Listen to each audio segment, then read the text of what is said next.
welcome back everybody to some more Starpoint Gemini 2 Alpha. My name, as always, is Maxwell, and I thought I'd give a little bit more of a fairer review this time. Had a lot of so I'm going to take on board left there and bring you a little bit of a more complete and a little bit of a fairer review. The reason that the first impression video seemed like it was a little bit thin on the ground is because that was recorded literally 20 minutes after the game released on Steam. So I noticed that it had been released. I had heard a little bit about Starpoint Gemini 1, but it was a little bit more of a different game. It seemed like that controlled a bit more like Starfleet Command, if you remember that game. So it was a lot more of a tactical game, where this one seemed like more of a freelancer game. But like I said, that first impressions video was made literally 20 minutes after the game was released, and that was just really to get a video out there quickly and early, so that if anybody wanted to just get some quick eyes on the product and see what it actually looked like and what state it would be in on the alpha release. That was the reason that video was, like I said, a little bit thin on the content, but it was just to give you an impression of what the game looked like at that time.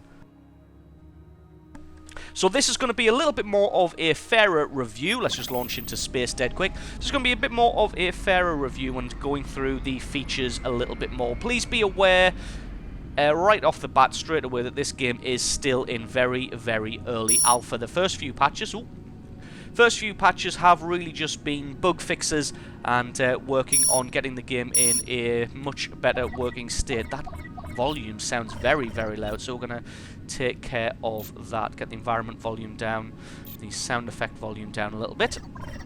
I don't know if that sounded loud for you guys, but that definitely sounded loud to me.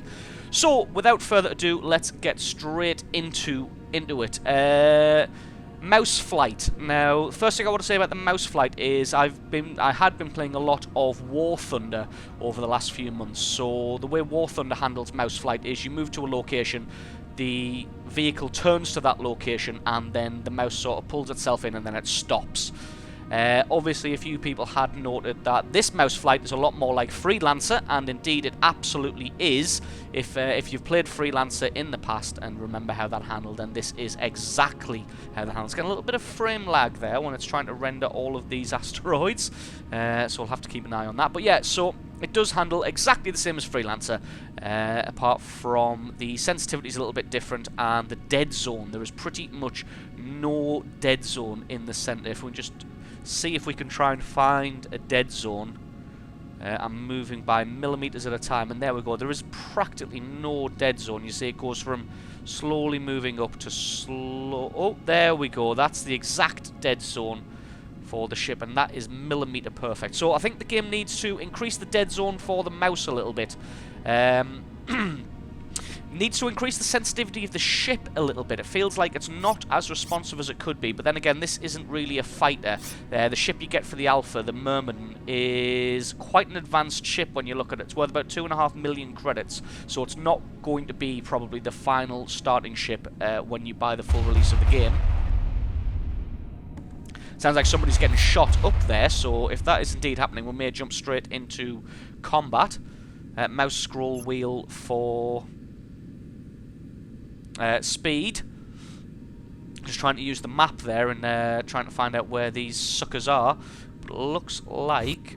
Oops. Opening fire there. I can't find them. A little bit interesting.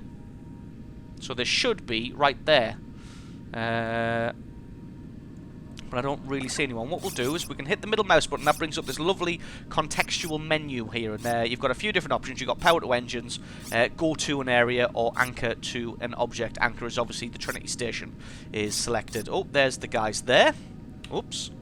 You hit middle mouse button again and that disappears that. So they're not too far out. What we'll do is we'll still hit engines just to bring us in nice and quickly. Oh, God. They've launched fighters. So what we'll do is we'll take on these bad boys here. As you can see, the ship not got the greatest turning circle. Oops.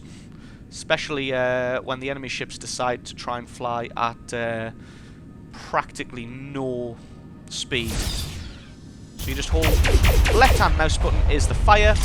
As you can see, this ship, oops, fairly advanced, so it's able to take these guys out no problem whatsoever. What you can do is just hit the V key, and that will allow us to go into turret mode, and then we can take these suckers out like this. And what you can do is you can steer the ship using the keys while in turreted mode, and that definitely makes it a little bit easier to get shots on people, so bear that in mind. We haven't come out of turreted mode yet. There we go. So that's a little bit taste of combat. It's not as fast-paced as, say, other... God, I can't get out of turret mode. There we go. Right, so it's not quite as fast-paced as I would really like at the moment, but it is still good. It does feel solid, but FOV, I think the field of view needs tightening up a bit. We need a little bit more field of view, and the ship needs to be a little bit more responsive. But like I said, this thing may not be a fighter. It may be a corvette or a gunship, and it may... You may be able to get smaller, more nimble fighters that do that job and fill that role. So yes, the missions that are in are side missions so far. As you see, I've had a little bit more of an explore around. Oh, that's new. A little bit of a bug there. We'll have to submit that to the developers. Remember, as always, this is very, very early alpha, so we'll match that up a bit. Yep, so yeah, definite bug there that the names stay on the screen. One thing I'll mention is, yes, the warp gates used to charge you money to travel through them, but it seems like that has been taken out. It still says that it's going to charge you money, but it doesn't actually deduct it from the amount of credits that you have. So if you want to go and have a little explore around, now is definitely the time to go ahead and do that. What we will do is we'll set a location here and click left click, and you can either set yourself a waypoint or you can select go to.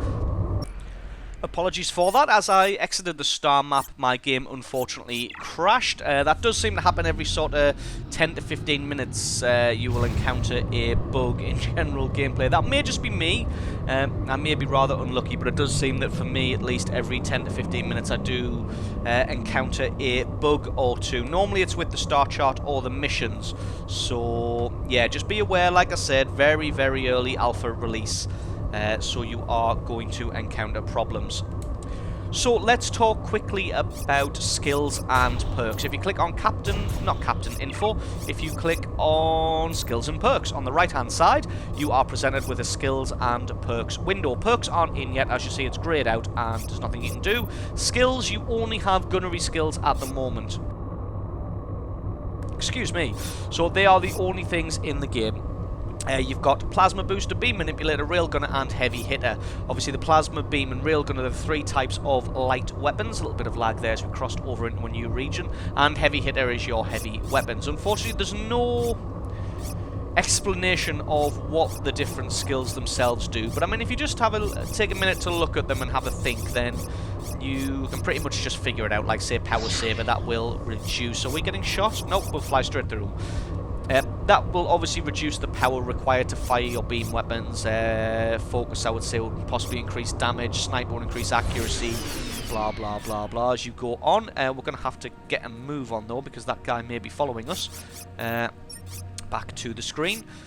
Like I said, at the moment there's only gunnery skills, and because there's no description, when you hover over it, it just gives you the name again. I've just been putting skills into these evenly because beam and railgun are the two types of light weapons that your ship is equipped with, and the ones that you will use most often, so they are the ones that get used. Unfortunately, I seem to be having a bit problem with my keyboard, as I've bound these skills to 1, 2, 3 and 4, but when I press 1, 2, 3 and 4, nothing happens. In fact, pretty much none of the keyboard shortcuts apart from M for the star map works. So yeah, that's a little bit unfortunate. Right, now I want to have a quick talk about the missions. Like I said, the main mission campaign isn't in yet, but what you can do is you can fly around. Oh, no longer appears to be leaving names overlaid on the screen, so that's good. What is in is the sandbox and the side missions. So what you do is these little spinning circles here are the various side missions. What you can do is, if you left click on one of them, it will tell you what the mission is. So this one is Science, Scan a Marked Anomaly. This one here is Assassination, destroy all marked ships. Of course, it always gives you the reward, the experience, and your reputation gain or loss. This one is Science again. That one is assassination again, and this one is, again, science. So we'll accept one of them. We'll take this science mission because it's the closest. And then what you do is you just exit out of the star map, and you should have a little blue pointer, a little blue waypoint, as you can see just here. And then that is where we are heading. So again, middle mouse button to bring up the contextual menu. You can bring up the collect all if there's loot on the ground, the star chart, the region, which just tells you in the top right hand corner what the region is, or that one there, which is power to the engines, which is the most important thing you'll be using from that contextual menu, apart from collect all, which should be on the C key, but again the other day that wasn't really working very well. Now, one of my gripes with this game is the waypoint system. One thing I would like to see implemented is if you set a waypoint to an object, or if you have a waypoint like this blue one here, I would quite like to see the range to the area. They may bring an option out in the options menu to do just that, but I'd quite like to see, as standard, a range to the object or the waypoint that I've set. That would be very, very nice. So we've arrived at the anomaly. Again, just right-click to bring up your contextual menu, and then there should be a... No, we're obviously, oops, not close enough. So let's get a little bit closer to this bad boy. You see, I would have known that. There we go. If you click on it, that's what it was. I hadn't selected it, so you need to left-click on it, bring up your contextual menu, and select Scan. Wait for the scan at the bottom here to build up. Sometimes it just gives you some data. Other times, there we go, scan the marked anomaly. That looks like it's complete. We'll scan it again just to be sure.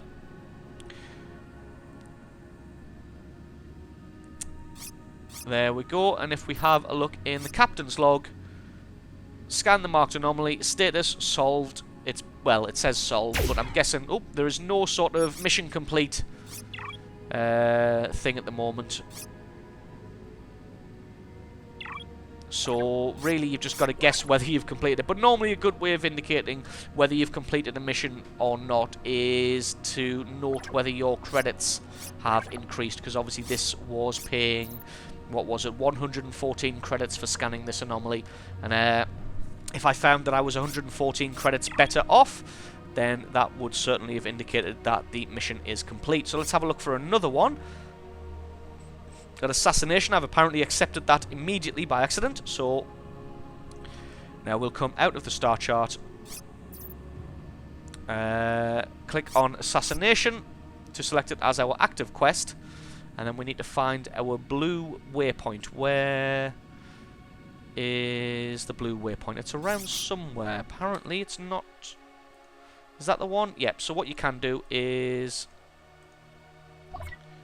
you can put your own waypoint next to it, and this should at least point us in the general direction. Let's get some power to the engines here. Oh, no, there it is. That looks like that is the mission. It's red for assassination and blue for science. Just re-angle X. We don't want to fly straight over the top of it. Obviously, with the angle that you're looking at the ship, having an object around about there is the correct angle. Oh god, there's a lot of ships here. To basically hit it head on. So we're going to go in here, we're going to try and have a fight with these guys. Although there is a lot of them, so we may have to be a bit careful about this one, especially with the Mermaid not being the most nimble or most agile of ships. Oh no, these guys are friendly, so God knows... Maybe these are the guys I'm meant to attack, although that guy looks like a bit of a beast. So, don't really want to tangle with these guys just yet, or do I? Let's launch some missiles and see how it goes. I'm opening fire, managed to hit him there, and there we go. That's the first one taken out. We're still closing, so we're going to need to slow down a little bit. Now you can hit the G key, and what the G key does is that matches the speed to your target. And this is the big guy, so we're going to activate our two skills here to get better beam and railgun damage. We're going to hit X to fire off our missiles, let our capacitors recharge a little bit. Wow, this guy is tough, but it looks like he's a non-combat vessel. No, Oh my god. No, he is a combat vessel, and he is considerably more powerful than we are. So we are going to decide that discretion is the better part of valor in this one, and run the hell away. There we go. Just make sure we get him directly behind us on the mini-map there. And just, yeah. So that didn't go very well. Again, you can hit the V key to get into turreted mode, and that lets you look. But as you can see, we're doing a pretty successful job of running the heck away. So I think that mission may have been a little bit too high ranked for us. So unfortunately, clicking cancel on our quest there, our mission crashed the game to desktop again, and in fact crashed my Windows Explorer, so I'm going to have to submit a bug report for that one, so a little bit unfortunate there.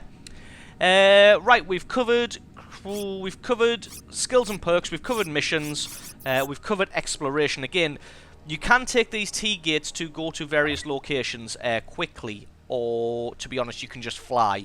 As you see, these sectors aren't sort of divided. These sectors aren't sort of blocked off by invisible walls. You can just kind of go anywhere you like, and the map is, as you can see, pretty huge, even though you can't zoom out any further than we are currently. So pretty huge. One thing I would say, if you are in the game at the moment, then definitely take advantage of the fact that there appears to be no cost on these T-gates at the moment. So although it says it's going to charge you, it's not really going to do that. So you can just zip around and uncover a few of them, which is what I've done. I've just uncovered the top half here, and then I've had a bit fly around here and completed a few missions for some cash. So now we're going to take a look at the space station interface, which is this one here, Virgo Station in the Trinity Free States. Now you have a few options here. You've got the shipyard, where you can look at various different ships. There's a few here, but they're all fairly expensive if you take a look at the actual cost here. Let's find one that's reasonably cheap. What's that? 280,000. But then what I was saying earlier is the Mermaid and the ship that you're given doesn't appear to be a starting vessel, because when we hit compare with this one here, as you see, we've got considerably more hull, less cargo space, more troopers, and it's worth about 2.5 million credits.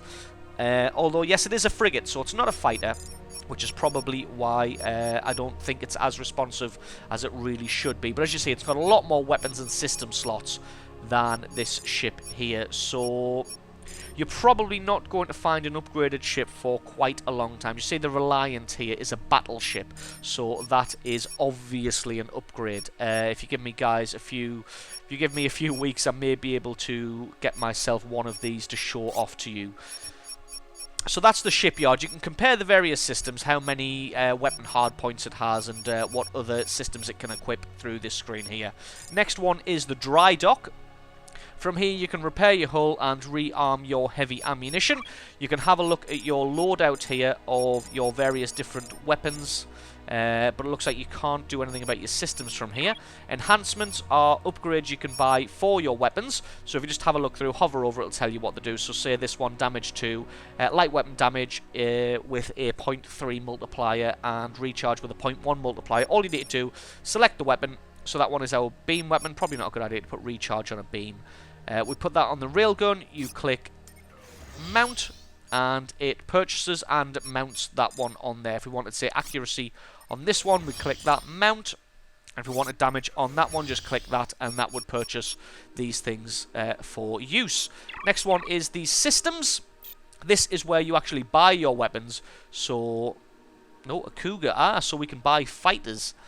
So if you want to buy systems, you basically just do that, tell them how many you want, click buy, and it puts it into your hangar, sort of your loadout on the left-hand side. If you wanted to buy a weapon as well, we'd hit buy on that, and it would put it over there. Then what we can do is, there you see the weapon that we bought earlier. If we go to the loadout screen, is here on the right-hand side, and all you do is just click mount, and it swaps it. But we don't want to mount that because the weapon we had was much, much better. Systems, we have the Cougar fighters here. I don't think this can support fighters, so he's probably just going to sit there. And the loadout screen is probably where you need to change that one. As for equipment, you can buy various bits of equipment here, which you will notice on the UI. In fact, I'll just launch and show you, will appear down in this bottom right-hand side. We've got shield boosters, repair bots, our T-drive, and viral torpedoes. Each one of those can be bought here. So these are the various different things you can do, you can buy. If you just hover over them, it'll tell you exactly what they do. Say if we just buy this one here, asks how many we want, we'll just we'll buy one for now, just for demonstration purposes.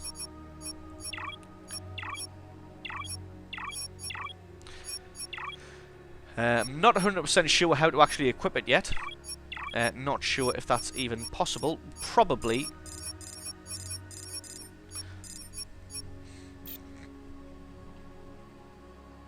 Probably put it in our loadout somewhere. The shielding that we have, we can then equip it. There we go.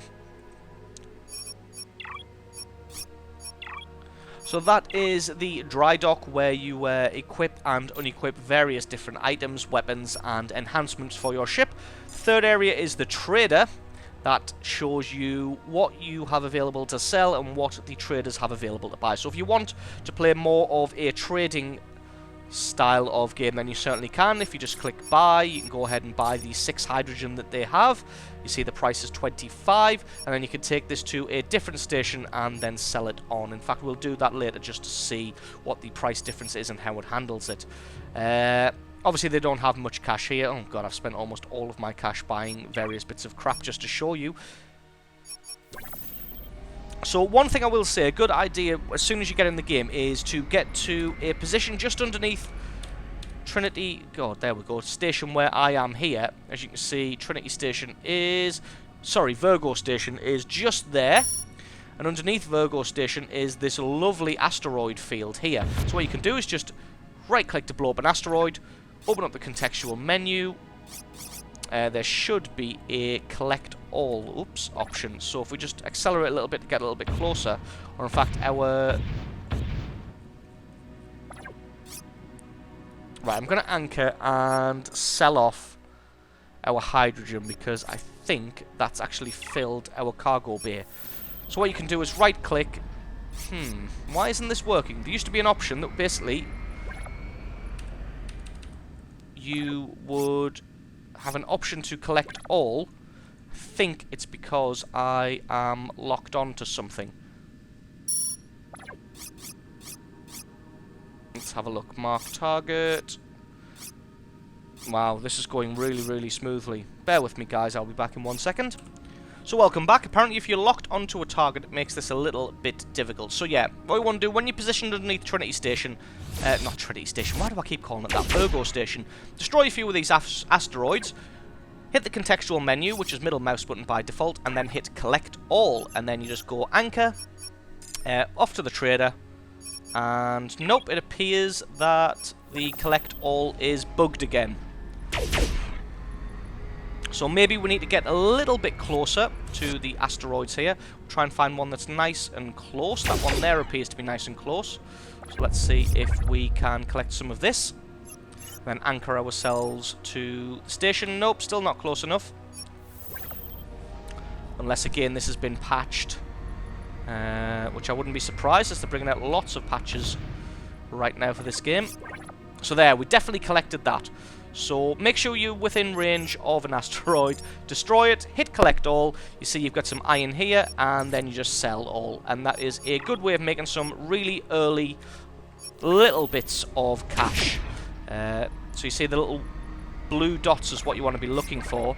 Make sure they disappear when you hit collect all. If they don't disappear, it means that you haven't collected them properly. Oh, there's quite a lot there. And there we go. Re-anchor to Virgo Trader, and then we have 9 iron. So that's a good nearly 700 credits right there. So what I want to have a quick look at now is we will buy up some of this hydrogen. We'll buy our maximum amount, which is 10, because this thing isn't a trader. And then we'll fly off to the next station and see if we can make ourselves a little bit of profit. So if you just select the T-gate, click go to. Now if you were going to be using the T-gates as a regular trader during the regular game, you would have to factor in the price of the jump into whether or not a trade route is going to be profitable. So obviously these things will cost money to use, so maybe in the long term it might be better to just, when you're setting up your trade route, to just fly the distance. Although that is going to be difficult. Now we've selected go to rather than anchor. So we need to hit anchor there, and we are going to the Cromwell and hit jump. And that brings us nicely to this system, and then we'll go ahead and anchor to their space station, have a fly in and see if we can make some profit on our delicious, delicious hydrogen. So one thing I will say as well is people were trying to compare this to X Rebirth or Rebellion or X3 even, and saying that one of the major downfalls of this game is that you only have the one ship, where in fact that appears to not be the case. As you can see here, you have a fleet button on the right hand side where you can look at the various ships, equipment, cargo, officers, licenses, items, blah blah blah. So yes, it would appear at the moment, no, you can't have multiple ships, but it does look like in the future you will be able to have multiple ships. Let's have a look. So they don't have any hydrogen, but it looks like they are still only given a price of 25, so we made no profit there. But if you have a look, these guys are selling a lot more items. They've got chargers, sidearms, rifles, weapons, armor, utility droids, mechs, and the hydrogen that I've just sold. So there's definitely going to be some kind of opportunity to make some profit via trading in this game. But yes, like I said, there is a fleet button there, and it does bring up a fleet interface, so it looks like in the future you will be able to have a fleet of ships at your disposal. Not sure whether that's going to be a fleet of ships where you can jump between them, or a fleet of ships where you can control them. But to be honest, looking at the contextual menu, if we can find ourselves a ship... No, just a T-gate. Well, anyway, if we see here, we've got go to, and then there are various other options like mark target, fire at will, and all sorts of other things. So it looks like you may be able to fly around with your fleet, and that would allow you to give orders directly via this menu. But again, I think the whoops, you would need to zoom the camera out a little bit more than this in order to be able to properly direct the actions of a fleet. So that's going to be it for an overview of the various functionality and different aspects that are in the game at the moment. Like I said, it is very, very early alpha, so most of it isn't implemented yet. There is no campaign, no story mode, there's no voiceover as of yet. One thing I will say though is if you were a fan of the X series, then this may not be the game for you, because it doesn't appear to be as involved or as in-depth as of yet. If you were a fan of Freelancer and Starlancer and other games like that, then you probably will enjoy this one. Just ignore those guys there. Actually, no, I'm not going to ignore them. So if you're a fan of Freelancer and Starlancer and other games like that, then yes, you probably will enjoy this, because it feels very, very similar indeed. Get these guys killed. Probably take them out quite quickly. Whoops, especially if I don't open the contextual menu. Like I said, the controls need tightening up a bit, because they're nowhere near as tight as Freelancer was. As you see, it's just, it feels slow and sluggish. There's no impact either. You apparently just pass straight through objects. AI needs tightening up as well, obviously. Oh, we can anchor to the planet Trinity. Landing fee, smuggling chance. Okay, let's go land on Trinity. Obviously different things in the stations here, and different things available to buy in the planet rather than the space station, but it's all exactly the same that we've already covered. But yes, so if you were a fan of Freelancer, you're probably going to enjoy this game. Yes, it is fun. The controls need tightening up a bit. There needs to be a larger dead zone. I would quite like to see distance to marked on waypoints, but it is very similar to the way Freelancer played. Once the campaign is added in and most of the bugs are worked out and they get a bit more content, yes, it is going to be worth the money, and it is going to be fun, and it's going to be a good game to play. So I would definitely recommend, if you were thinking about getting this game, definitely give it a try. You can get it for a discounted price of £15 at the moment. Not sure what that is in dollars or euros, but that will be discounted compared to the final price of the game itself.